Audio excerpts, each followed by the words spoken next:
Subhanallah, wallahi ọ̀rọ̀ àwọn àfáà yìí ti fẹ́ sú, ó tiẹ̀ ti sú mi ni.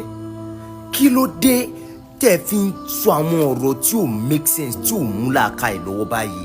Wọ́n fi ṣe yín ní subhanallah. Ẹ̀yin náà listen, ẹgbọ́n tẹ́lẹ̀ náà tún sọ. Béèyàn bá sọ ìsọkúsọ, àbá Ọlọ́run ló kọ́kọ́ sọ. Béèyàn bá hùwà kan tí ò dáa, àfáà sọ bẹ́ẹ̀. Béèyàn bá hùwà kan tí ò dáa, Ọlọ́run ló kọ́kọ́ wù. Ọlọ́run ìlú ló kọ́kọ́ wù. Àyà Ọlọ́run ní ìpìlẹ̀ gbogbo nǹkan. Òun ní ìpìlẹ̀ gbogbo téèyàn bá ṣe láyé bàbá akẹ́rí wàláì ọ̀dọ̀ Ọlọ́run ló ti kọ́. Téèyàn bá mọ ìpè iṣẹ́ ọ̀dọ̀ Ọlọ́run ló ti kọ́. Allah. Ṣé ẹ ń gbọ́ ọ̀rọ̀?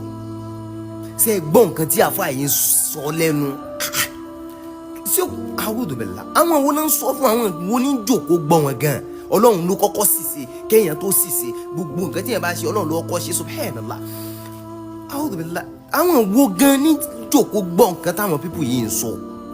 Ẹ bà Islam jẹ́ pẹ̀lú gbogbo àwọn nǹkan tẹ́ ń ṣe ìdọ̀tí lẹ́ ń kó bá Islam.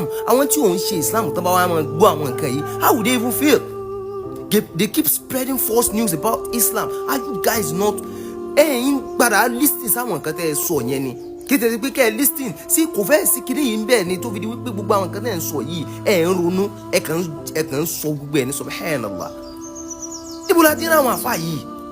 Oríṣiríṣi ọ̀kan náà sọ ọjọ́ dáadé ẹni tó bá lọ sí hajj wèrè ni, ìkan náà sọ pé Ọlọ́run àná Muhammad sallallahu alayhi wa sallam ó yáwó kú ni, tálíkà ni, kíní kan ni, ànábì òwò náà. A'udhu billah.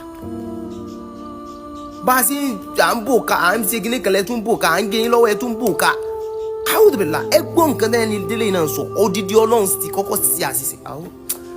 Ẹ kàn wá lanu gbàgà, ẹ mọ wíwí kúwí lọ sí online. Sẹ́yìn nìkan lẹ́ ń gbọ́ ni, ṣé àwọn fámìlì yìí nìkan lẹ́ ń ṣe ọ̀dá wà fún ni? Tó bá tẹ̀ jẹ́ pé àwọn fámìlì yìí nìkan lẹ́ ń ṣe wá sí fún, kò sí wàhálà, ẹ bá mislead gbogbo wọn kí gbogbo tẹ bá fẹ́ sọ fún àwọn fámìlì yẹn máa lọ sọ. Àmọ́ ẹ̀ ń sọ fún gbogbo ayé, àtàwọn tó jẹ́ mùsùlùmí àtàwọn tí ò jẹ́ mùsùlùmí, ẹ̀ ń sọ gbogbo ẹ̀ papọ̀. Ní kọ́ńtírì tá a wà tó jẹ́ wípé wàhálà ti ń ṣẹlẹ̀ náà tẹ́lẹ̀, wọ́n ń rò pa wa mùsùlùmí, àwa náà ni wàhálà kọ́ńtírì subhanallah, léyìí tí ò rí bẹ́ẹ̀, léyìí tó jìnnà sóòótọ́.